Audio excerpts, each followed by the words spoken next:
E aí pessoal, bom dia, boa tarde, boa noite. Sou Pedro Frantes, professor de Geografia. Só pra gente lembrar, galera, essa aqui é a terceira aula da sequência. Na primeira aula a gente falou de problemas ambientais, na segunda aula a gente falou de conceitos e ideias que surgem a partir dos problemas ambientais. E nessa aula a gente vai falar um pouquinho sobre propostas de solução desses problemas. Como que a gente soluciona os problemas? Criando políticas ambientais. Então a ideia aqui é que essas políticas ambientais elas criem marcos regulatórios legais e dessa maneira a sociedade passe a cumprir determinados cuidados ou requisitos na hora de fazer alguma coisa ou produzir alguma coisa, desmatar, criar uma fazenda, colocar uma indústria. As indústrias se adaptam para seguir novas regras e por aí vai. As cidades se adaptam para cumprir novas regras e por aí vai. E aí dessa maneira a gente iria lentamente superando uma série de problemas ambientais que estão postos no mundo hoje em dia. Tá? Então, problemas, conceitos e políticas. Uma coisa vem na sequência, no embalo da outra. Tá? E aí a gente vai separar essa aula em dois momentos distintos. No primeiro momento, a gente vai falar sobre as políticas ambientais no Brasil. No segundo momento, a gente vai falar das políticas ambientais no mundo. Então vamos começar olhando para nós mesmos, depois a gente olha para o planeta de uma forma mais ampla. E quando a gente para olhar para nós mesmos, já que a gente está falando de legislação, de política, qual é o nosso grande marco regulatório legal? É a Constituição de 1988.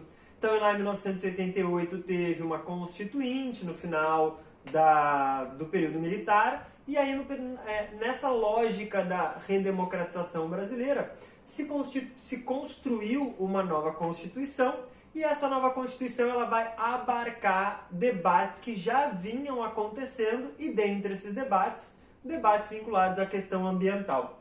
E aí nesse sentido pode soar estranho, mas sim, a Constituição brasileira para essa questão ambiental ela é considerada uma das mais avançadas que a gente tem no planeta. Claro, porque ela foi justamente construída no momento onde esse debate estava bastante acalorado, final dos anos 80 e início dos anos 90. Então a gente tem uma excelente legislação. A gente sabe que o que falta no Brasil é colocar em prática, fiscalizar e fazer cumprir. Mas no papel já está bem interessante, muito melhor do que a maior parte dos países do planeta. Tá? Agora, por que ela é tão interessante assim?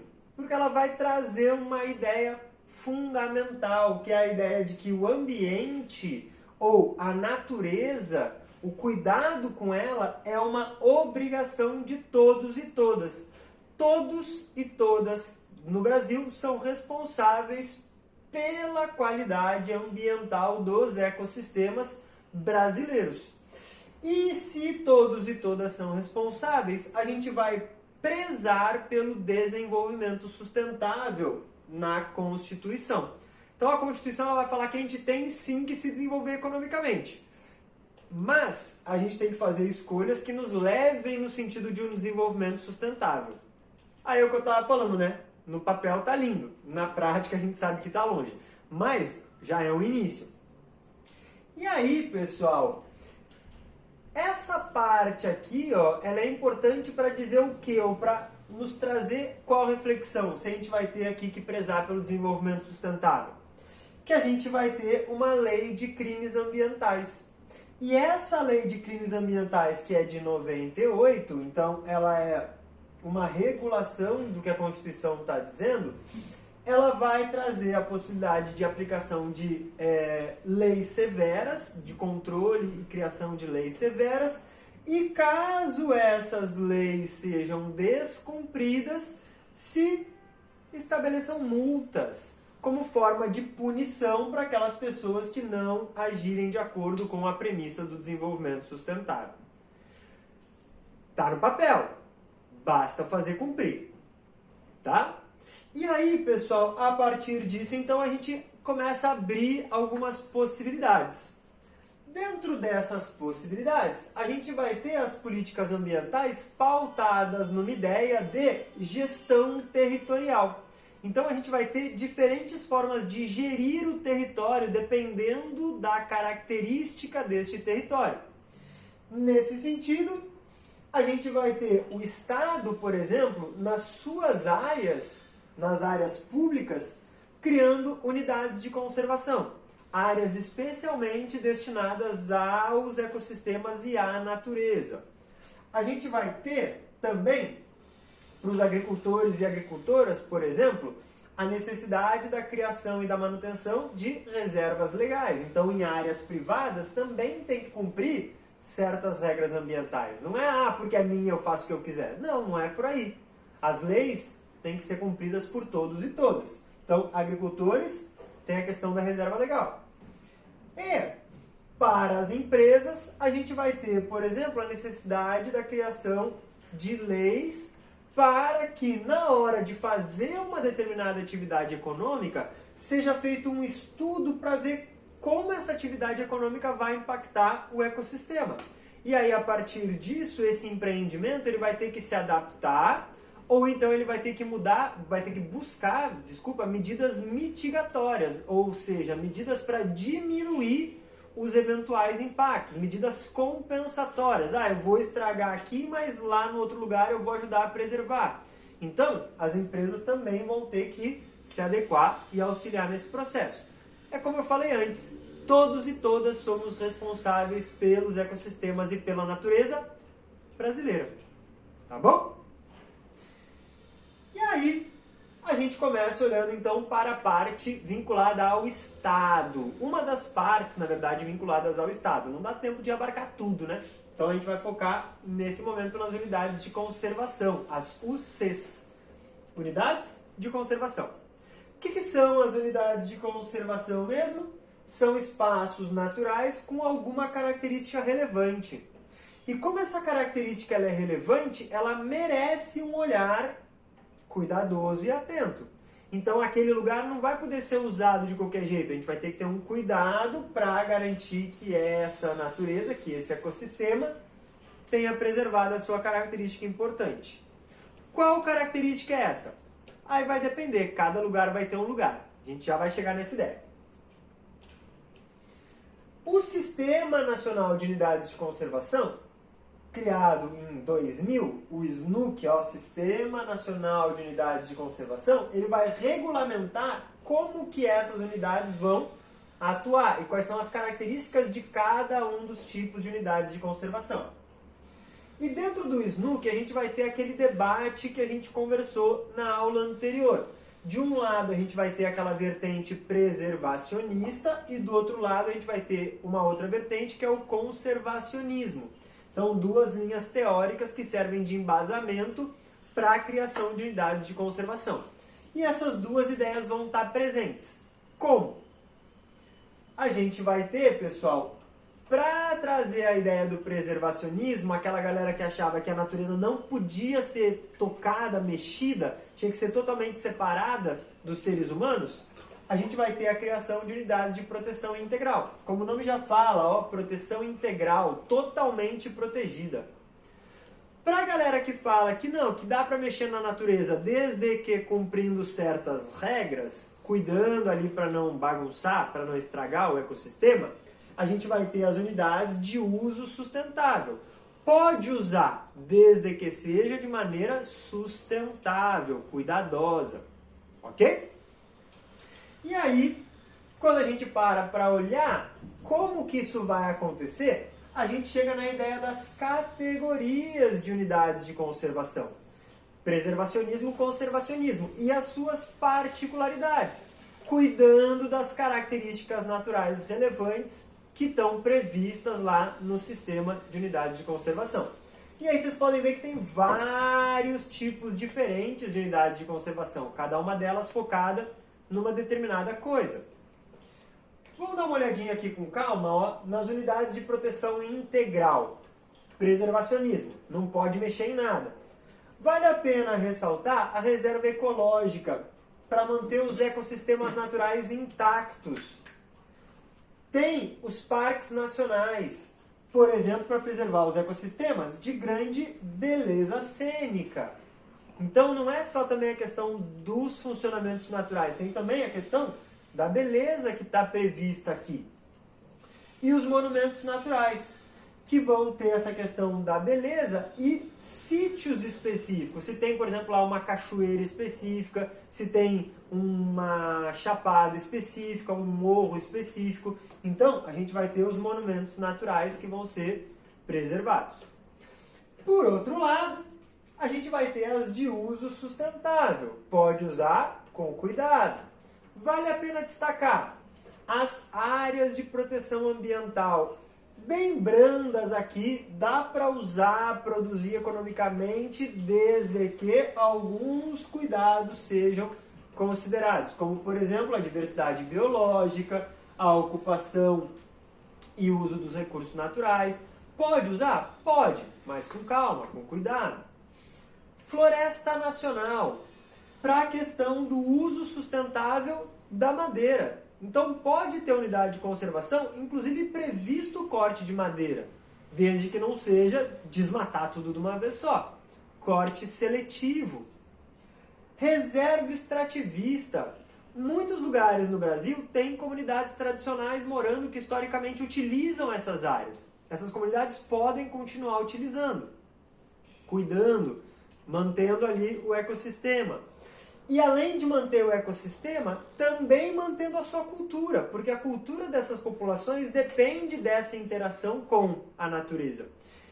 Reserva extrativista, inclusive, quem pede a criação são as próprias comunidades. Os seringueiros são um grande exemplo disso. O Chico Mendes é um grande exemplo de quem batalhou pela criação das reservas extrativistas. E a gente ainda vai ter aqui a reserva particular de patrimônio natural. Então, quem tem terras também pode criar uma unidade de conservação. Tem algumas regras a serem seguidas, mas é interessante. Essa pessoa que tem lá muitas terras pode ter esse olhar do, eu não quero usar 100% das minhas terras. Essa parte eu quero preservar. Então vai lá, cria uma RPPN e tá beleza. Cumpre o seu papel também, não só na economia, mas na sociedade e na preservação ambiental também. Então, como vocês podem ver, vários tipos diferentes de unidades de conservação. Além disso, pessoal, já que a gente está falando em gestão territorial, cabe olhar aonde isso está acontecendo e quanto está acontecendo. Como vocês podem ver aqui, a criação das unidades de conservação ela foi aumentando ao longo do tempo e depois lá nos anos 2000 ela se manteve estável lá no seu ápice. Hoje em dia ela não mudou muito mais do que a gente tinha lá em 2010. Agora, aqui, pessoal, cabe ressaltar que a gente tem mais de 1,5 milhão de hectares preservados. É bastante coisa. É um número interessante, por isso que eu falei, inclusive, que o Brasil ele tem lá o seu papel de exemplo internacional. É suficiente? Não, mas já é um começo. Qual é o problema que a gente tem aqui? Olha aonde essas unidades elas estão localizadas. E isso é um problema que a gente tem que resolver, porque como está exposto aqui, as unidades elas estão essencialmente na Amazônia. Então elas estão mal distribuídas. O oceano, por exemplo, praticamente nada preservado. E a gente tem que lembrar que os peixes que estão lá nos corais também merecem atenção. Não é porque está na água que, então não é natureza. A água é natureza igual, o oceano é natureza igual, né? Também tem a sua importância ecossistêmica, a gente também tem que estar atentos. E como eu falei, não é suficiente porque a gente tem que aumentar esse número ainda mais para que os ecossistemas de fato se mantenham funcionando numa boa e a gente, portanto, consiga ter uma boa qualidade de vida. Lembra que não existe aquele papo de natureza lá e nós aqui, está tudo integrado. Então, garantir os ecossistemas saudáveis é garantir a nossa existência saudável também. Beleza? Aqui, pessoal, mudando de assunto agora, novo Código Florestal. A gente está falando do Estado, das unidades de conservação. Agora, novo Código Florestal de 2012, por isso que ele é novo, tinha um antigo. Esse novo Código Florestal, ele vai instituir a preservação ou conservação em áreas privadas. Então aqui ó, já é, por exemplo, para quem tem propriedade privada, particular, que tem uma fazenda, por exemplo, já se enquadra aqui. De que forma? A gente vai ter aqui, pessoal, uma lei, esse novo Código Florestal, né? Uma lei mais branda. Alguns vão dizer que ela não é mais branda, que ela é mais realista, porque agora ela pode ser de fato cumprida. Ela vai aceitar áreas que tinham sido desmatadas e consolidadas até o ano de 2008. Dispensa áreas inferiores a 4 módulos fiscais de cumprirem as regras estabelecidas, que eu já vou comentar. Ou seja, pequenas propriedades não precisam se preocupar tanto, não é que não precisa se preocupar nada, não precisa se preocupar tanto com a questão dos ecossistemas. Áreas maiores, que é a maior parte do território brasileiro, inclusive, né, os latifúndios, vão ter mais necessidade de adequação. E dispensa as terras indígenas e das comunidades tradicionais. Porque como a gente comentou agora há pouco, né, comunidade tradicional historicamente usa a natureza de forma sustentável. Então, não faz sentido criar uma outra lei para criar regras se essa galera já está fazendo a sua parte historicamente no território brasileiro. Beleza? E aí, a gente vai ter duas grandes ferramentas aqui nas áreas privadas. De um lado, a gente vai ter o que a gente chama de APP, que é Área de Preservação Permanente, e de outro lado a gente vai ter a Reserva Legal, a RL. Coisas diferentes, tá, pessoal? APP são áreas importantes para o ecossistema local. Então é uma coisa mais focada naquele ecossistema ali específico. Reserva legal, ela está mais vinculada a uma preocupação mais ampla, a questão do bioma a ser preservado. Então, bioma amazônico, Mata Atlântica, Cerrado, Caatinga e por aí vai. Agora, tudo isso aqui deveria ser monitorado pelo Cadastro Ambiental Rural. Então, as propriedades têm que cadastrar as suas áreas junto ao Ministério do Meio Ambiente. E o Ministério do Meio Ambiente, a partir de imagem de satélite, conseguiria fiscalizar isso aqui. Tá no papel, é muito bom, ainda falta colocar de fato em prática, mas já está muito melhor do que era no passado. E aí, pessoal, vamos só perceber a questão aqui, primeiro, da APP. APP em corpos d'água, porque a gente sabe que os corpos d'água eles são muito sensíveis, sem falar que a água é fundamental para a vida, né? Então, por exemplo, em volta das nascentes, não pode desmatar, colocar gado, plantar. Tem que manter ali ó, um raio de 50 metros de mata nativa para preservar a nascente. Os rios, ó, as margens dos rios têm que ser preservadas. Não dá para sair desmatando até a beira d'água, porque esse desmatamento até a beira d'água vai gerar erosão e vai gerar assoreamento. Então, essa vegetação aqui, a mata ciliar, ela tem uma função ecológica importante de manter a qualidade da água. Então, não pode. Quanto mais largo for o rio, maior vai ser a APP de margem de rio. Mais de 600 metros de distância de uma margem até a outra, mais de 500 metros de mata ciliar preservada. Aliás, 500 metros de mata ciliar preservada. Rios mais estreitos, 30 metros de mata ciliar. Então percebam que tem essa análise a ser feita. Além disso, pessoal, áreas íngremes e elevadas, os morros e os planaltos. Aqui a gente percebe que quando for uma altitude superior a 1.800 metros, APP, não pode desmatar. Quando, pessoal, a gente tem o terço superior aqui, de qualquer área, independente de estar acima ou abaixo de 1.800 metros, tem que ser preservado também.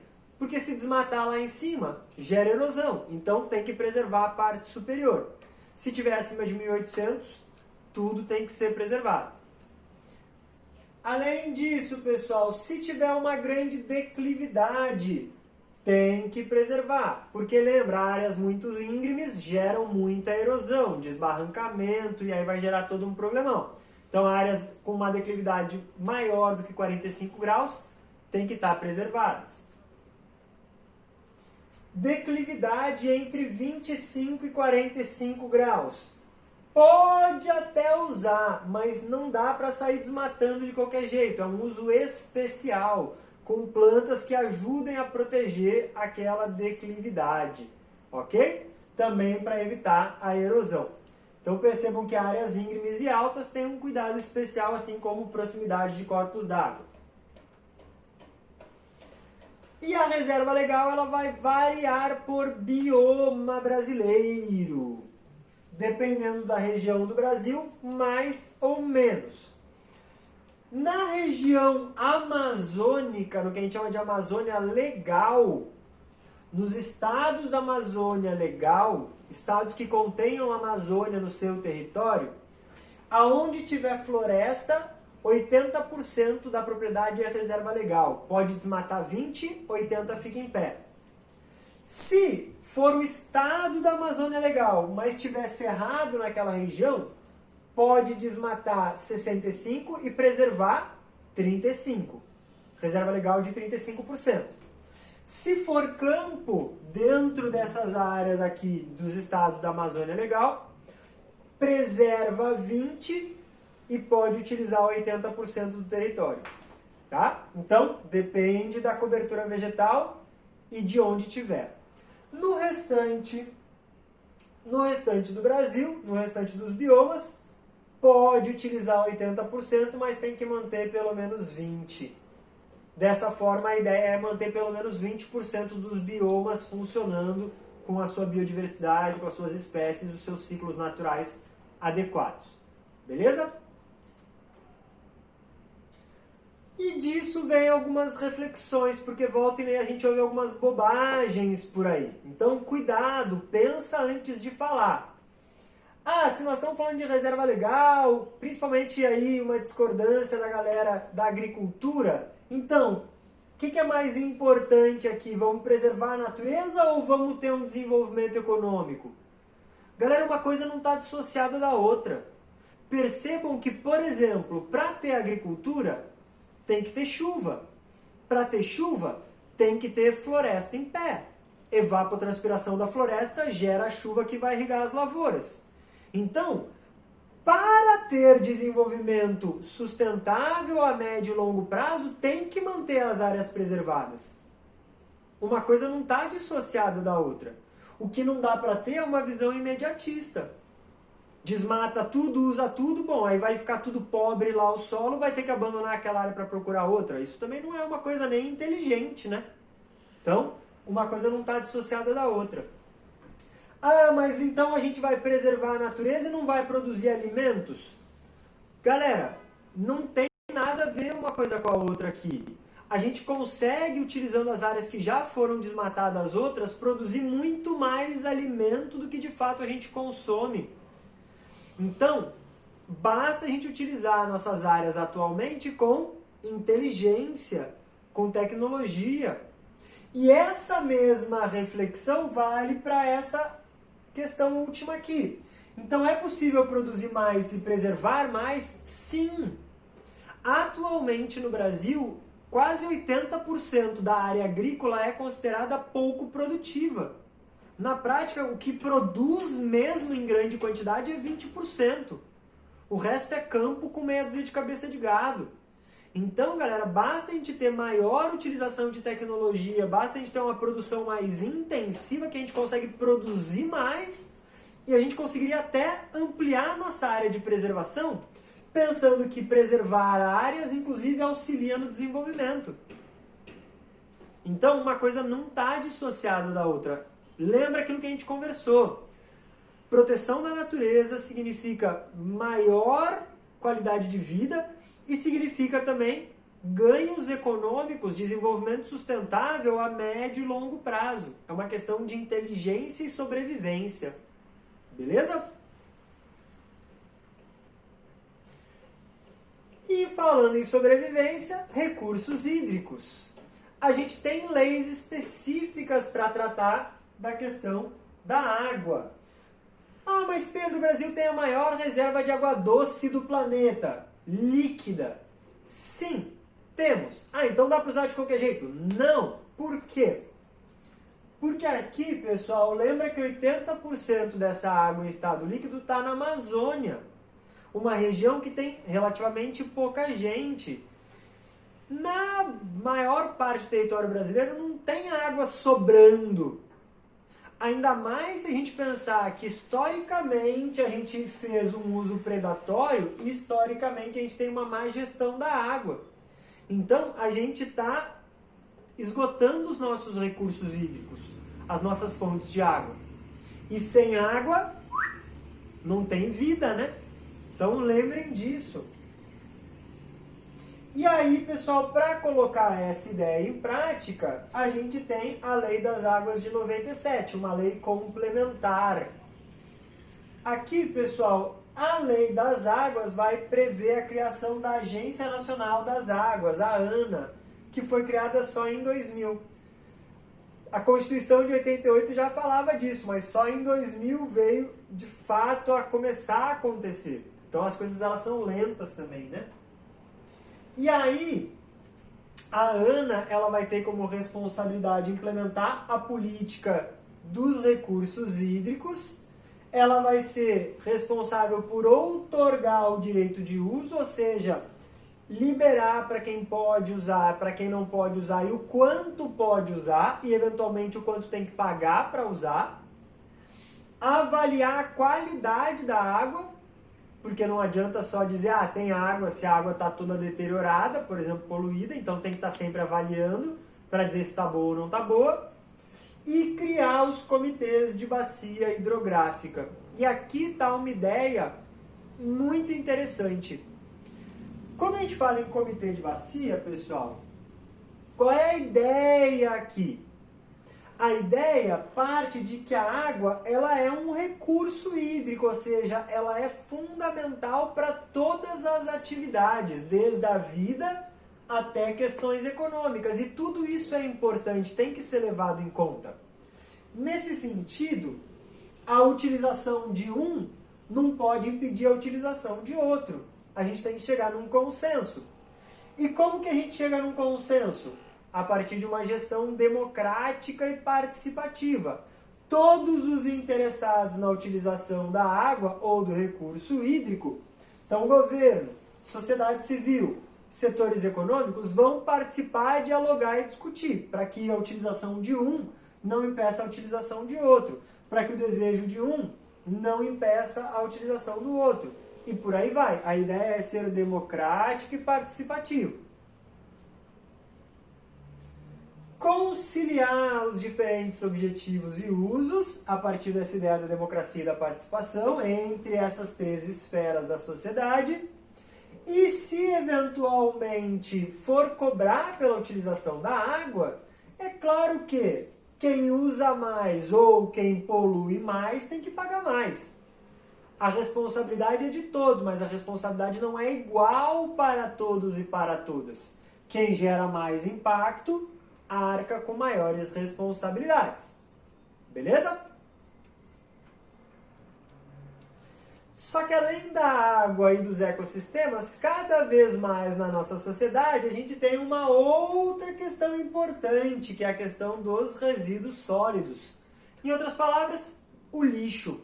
E nós temos uma política nacional para cuidar do lixo, para cuidar dos resíduos sólidos, para que os resíduos sólidos não gerem impacto em outros recursos, como, por exemplo, os recursos hídricos ou a biodiversidade.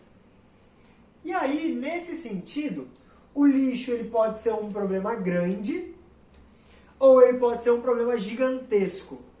Se a gente fizer uma boa gestão, ele já é um problema, porque ele vai gerar impacto. Se a gente não fizer uma gestão adequada, aí, o que é um problema, que são os resíduos sólidos, viram vários.